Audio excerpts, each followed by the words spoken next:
Few minutes late for my Sunday 8:30s. I do apologize for that, but we had some family stuff going on. So wanted to make sure I didn't leave anybody hanging. So I do apologize for jumping on a little late, but I am here and I'm ready to keep going with our talks about How to Win Friends and Influence People by Dale Carnegie. So that's the book that we're going through, and tonight we are going to be talking about chapters 2 and 3. Let me give you a quick recap of chapter 1 that we talked about last Sunday. Chapter 1 was really about don't criticize, condemn, or complain. Those are the three main C's not to do. So as we're going through life, try not to criticize other people. Try not to point out their faults because you don't know what's in their mindset or what they're going through at that particular time. And then don't condemn.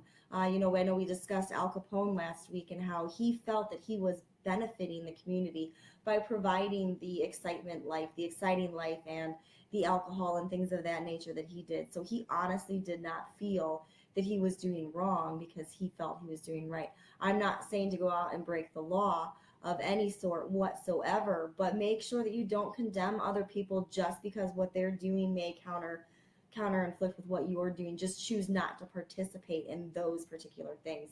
And then don't complain. Don't complain that you're running late because there might be a reason that you're running late. I know there's been several times on my commute to work that, hey Renee, how's it going? Just giving a recap of last week, and then I'll go into chapters 2 and 3. So yeah, don't complain. I know there's been several times on my way to commute, on my way to work, I'm upset because I'm running late because I couldn't do something or for some reason just couldn't get on the road on time. So now I'm running late. I'm going to be late for work. And then I realized I was late for a reason. I need to not complain about being late. The reason I was late was because I missed that accident. That had I been on time, I would have been in the thick of it. So there was a reason that I was late, and super very happy that that I was late that day because I wasn't involved in that accident. Hey Renee, yes, having a great Sunday. We just finished celebrating Ken's birthday. So yeah, I'll have to post a picture of the cake that the girls and I made for him. So that was fabulous yesterday, spending that time with the girls to make that cake. So I'll post that up later. But want to get back into chapters 2 and 3 tonight of How to Win Friends and Influence People. Now the title of chapter 2 is The Big Secret Dealing with People. And we all kind of are self-centered in a way. Even if we choose not to be, we're still worried about our wants, our needs, what we desire, what we want to do. And that's great because that's what we do. We should have our goals, our dreams, and be able to strive towards those things. But we can't do it alone. So we have to be able to deal with people. No one became famous. No one became rich. No one became wealthy in what they're doing without someone else there cheering them on or helping them out. So that's kind of what chapter 2 is about, is how do you get other people to do what you want them to do without forcing them or making them feel bad. So the underlying concept, or the big secret of dealing with people in chapter 2, really is to give honest and sincere appreciation. Because there are, I think they said, 7 wants and desires that most people have. And I'm going to list those real quick because I like lists, as everybody knows. So in order, so I guess let me retrograde it slightly. So how do you make people do what you want them to do? First, you have to make them want to do it, or make them think that they want to do it. And this isn't by being deceitful or by being dishonest, but it's kind of by rephrasing your situation and what your outcome is, allowing them to participate, allowing them to have a voice in it, and then working cohesively together to get it done. So what are those 7 wants that most human beings really want?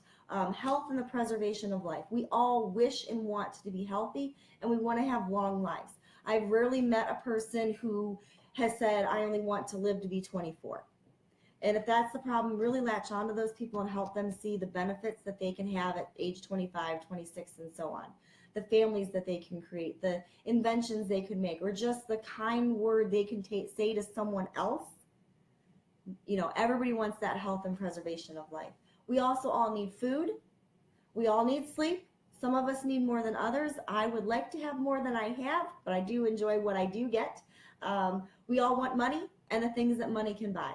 I haven't really heard of anybody that doesn't want any money whatsoever, because money, while it is just this form of bartering that we have developed and really isn't a thing and really isn't a status symbol, you have to have money in order to buy the food, in order to get the sleep, and in order to preserve and maintain a healthy life. So we all kind of want money and what money can buy. Some of us in greater amounts, some of us in lesser amounts.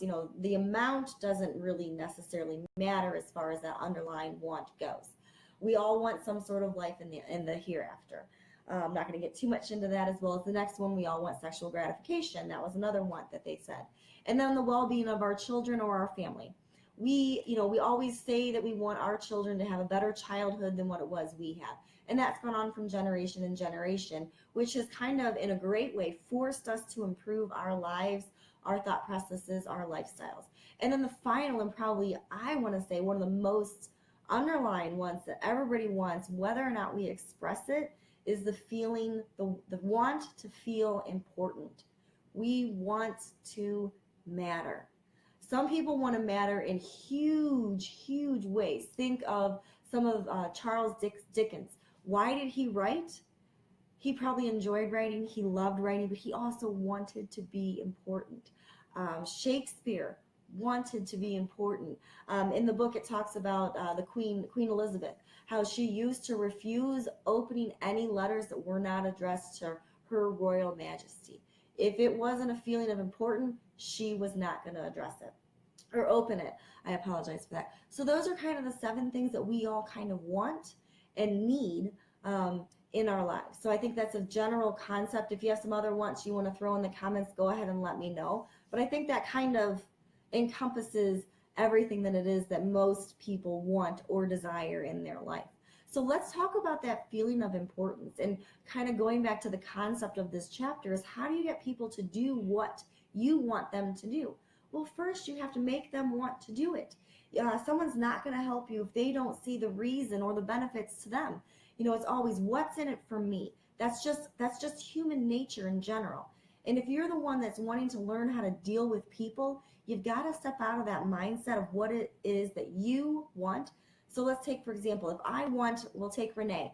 I want Renee to do something for me. I have my underlying goal.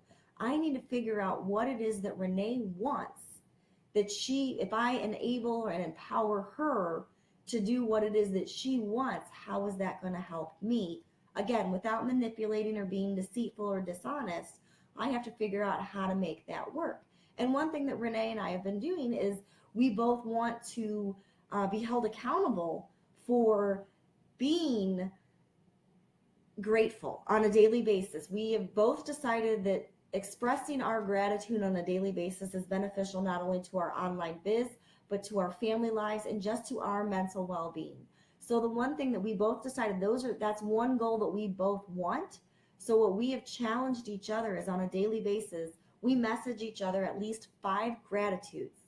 And there are days that I will forget, and Renee will say, hey, what are you happy for today? What made you grateful today? And on the flip side, we do that for each other because we both want that same thing. And I can't remember, I think it was Renee that suggested we do this, because she wanted someone to hold her accountable for her gratitude.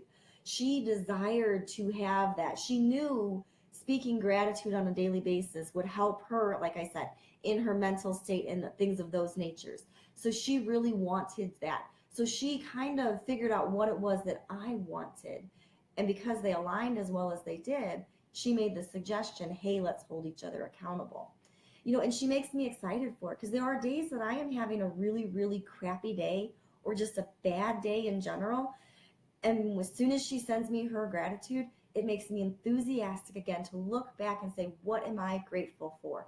And that even ties into chapter 1, like what I was saying about the complaining part. Yeah, there are days that I can complain about my commute into work, but as soon as I get those gratitudes from Renee, because she's grateful for the sunshine, she's grateful that her son came home, she's grateful that the cows are doing well, she's grateful for the whatever silly little thing that she saw that day, reminds me, I am grateful for being late because I was not in that accident.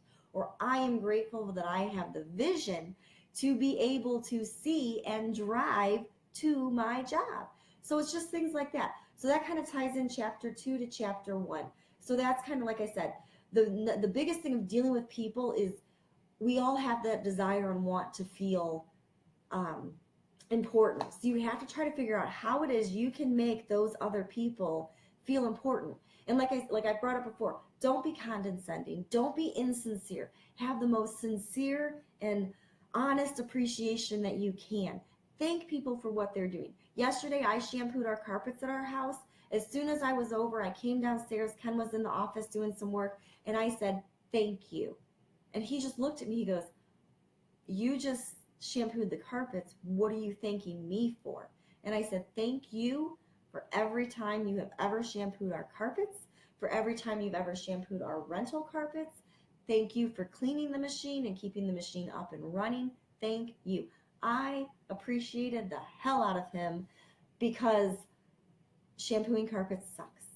Okay? So that made me appreciate what he does so much more. And it was the most sincere and the most honest appreciation I gave him all day because my back hurt, my shoulders hurt, and I know he has to be in pain after he does an entire rental for us. So that's it. Be sincere, be appreciative in your appreciation. If, for instance, you have a coworker who just doesn't pull their weight, don't belittle them. Don't criticize. Go back to chapter 1. Don't criticize, don't condemn, don't complain about them. Find one thing that they are doing well and expound on that. Hey, great job doing such and such and such and such. You're going to start to make them feel important by pointing out the good things that they are doing, and they're going to start taking pride in some other things. And you're going to build that enthusiasm for them to want to do better, because when they do better, you are going to appreciate them publicly, privately, in writing, in voice, however, just show appreciation even for the smallest things. So yeah, make sure that it's sincere, make sure that it's honest, make sure that it's valuable, make sure that it's consistent.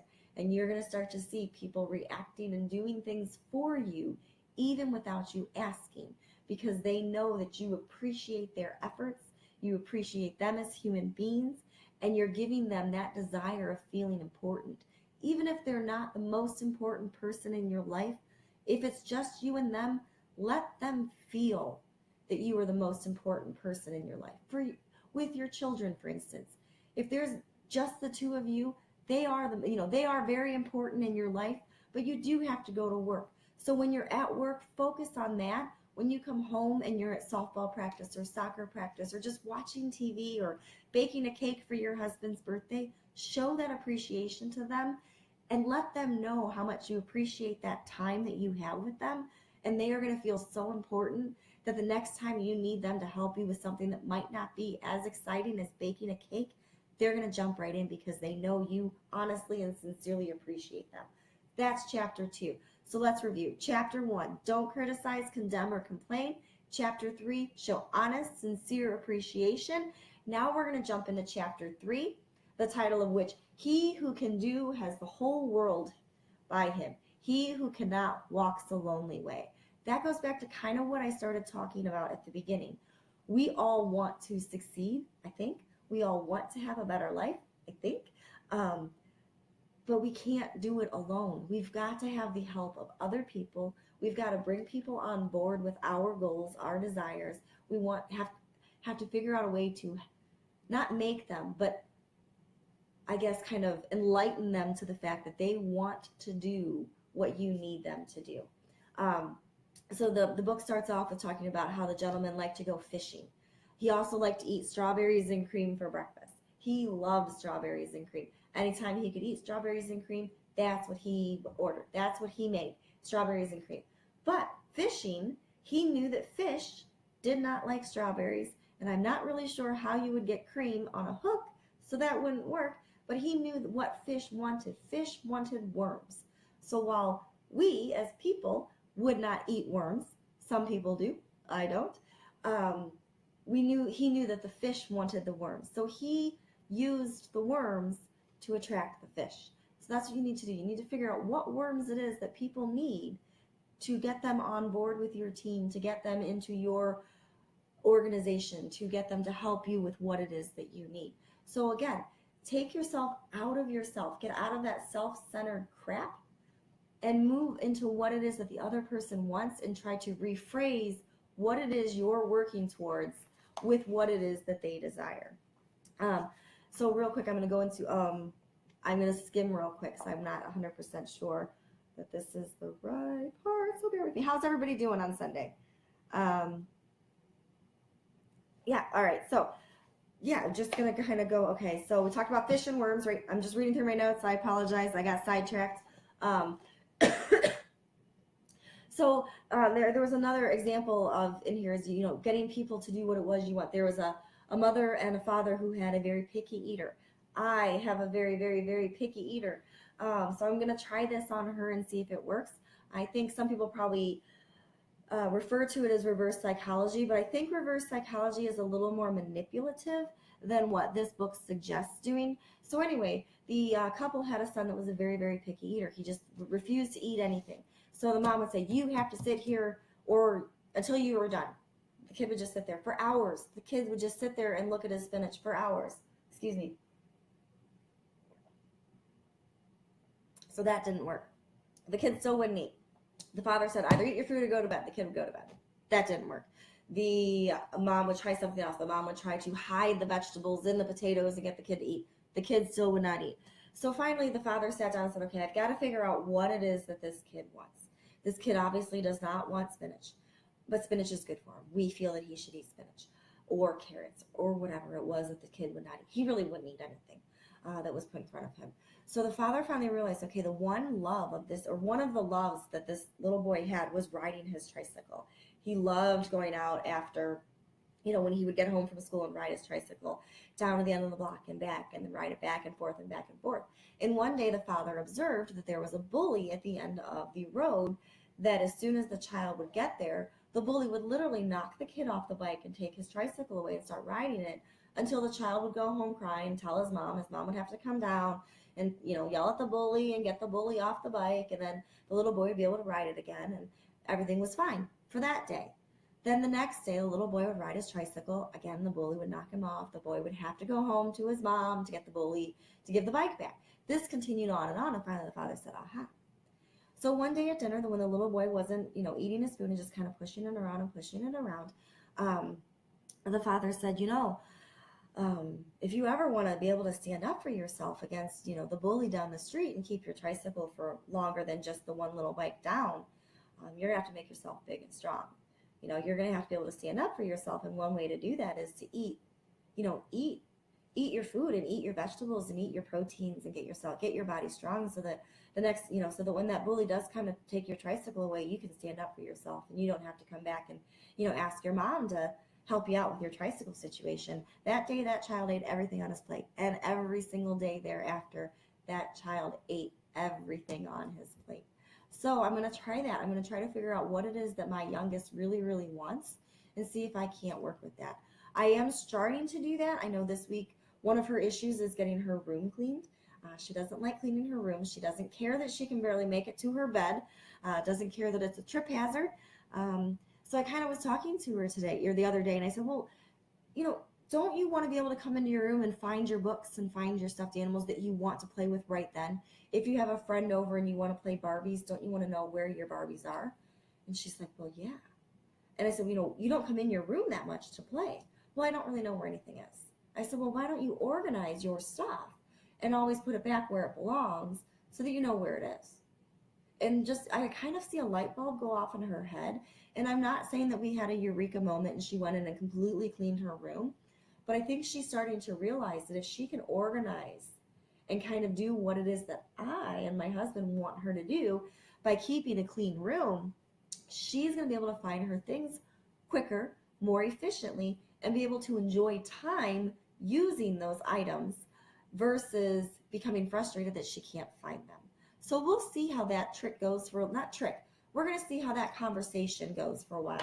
See if it works for her. I kind of gave her an end goal of what she wants and helped her formulate the plan into doing what it is that I would like her to do. We'll see how it goes. So yeah, that's kind of chapter 3, was just arousing the other person and enthusiasm to want to do something. Show them that your goals, if they align, can kind of work together. Use something that they want to get them to do what it is that you want. Again, don't be manipulative, don't be scheming, don't be dishonest, but be very, very honest in your conversations and very open, and have them work with you in the conversation so that you aren't doing things alone. If I don't have my youngest cleaning her room and it becomes a complete disaster and we're falling and can't find her soccer uniform or her cleats, it then becomes my problem. And I have to get her room cleaned and I have to find her stuff. But if I can get her to want to be able to walk into her room to find exactly what it is she's looking for, so that she can either spend more time playing with it or not be rushed to get ready to go to soccer practice, then I've won because I've given her that thing that she desires. And in turn, in order to get that, she has to do what it is that I want. So quick recap before I jump off here. We've gone over the first part of how to win friends and influence, how to win friends and influence people. Part 1 was fundamental techniques in handling people. The first chapter was don't criticize, condemn, or complain. Chapter number 2 was the big secret of dealing with people, and that is to give honest and sincere appreciation. And finally, the third one that we talked about tonight is he who can do this, the whole, has the whole world with him. Sorry, I had to see behind my screen. He who cannot walks the lonely way. We can't do it all ourselves. We need to have people on our team. We need to have people supporting us, pushing us, making sure that we're staying aligned and accountable for our goals. So do those 3 things. Do those 3 chapters. Don't criticize, condemn, or complain. Give people sincere and honest appreciation and arouse in them an enthusiasm to want to do things. That's it for tonight. Hope you guys enjoyed this kind of episode. We covered up part 1 of how to win friends and influence people. We'll see you again next Sunday at 8:30, same time, same bat channel. Have a great week ahead. And yeah, like I said, I'll drop a link. If you guys want to buy the book, click on the link. You can purchase it real easy. It's a very quick read. I know I'm going, a few chapters at a time, but there's so much powerful information in this book. I don't want to read half the book and try to regurgitate all of that. I want to make sure that I'm giving you some good, insightful pieces that I've at least come out of it. Drop in the comments if you are reading the book. Let me know what you think about it so far.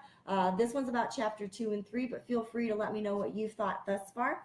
If you have any suggestions on what I can do better, let me know in the comments. If you're watching the replay, thanks for joining us. If you're watching it live, I appreciate you guys. Have a great week, and we will catch you soon. Take care.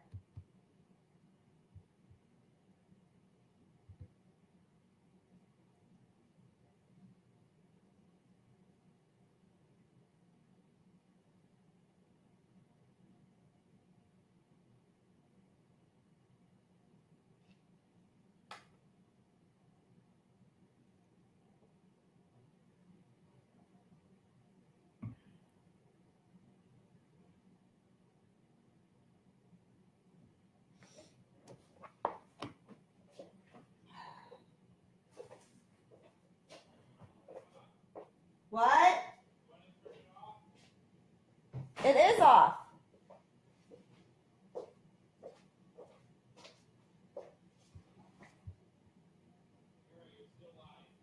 I'm still live, apparently, guys. I hit the end.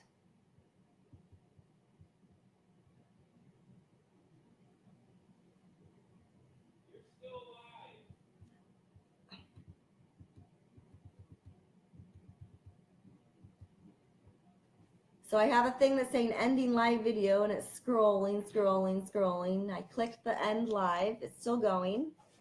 I have no other options to cancel. It says it's ending the live. See, these are my helpers.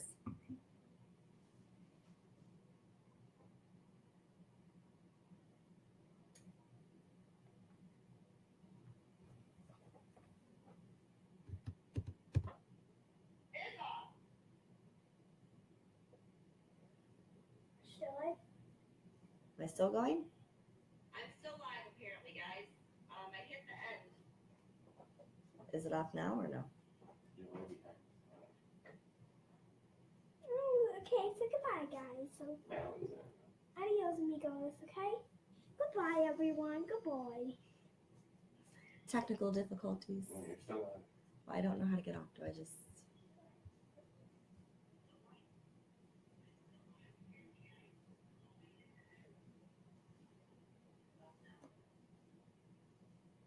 Huh. This is weird. I don't know how to get off. I mean, I don't know how to end it. Just shut down the window, see what happens.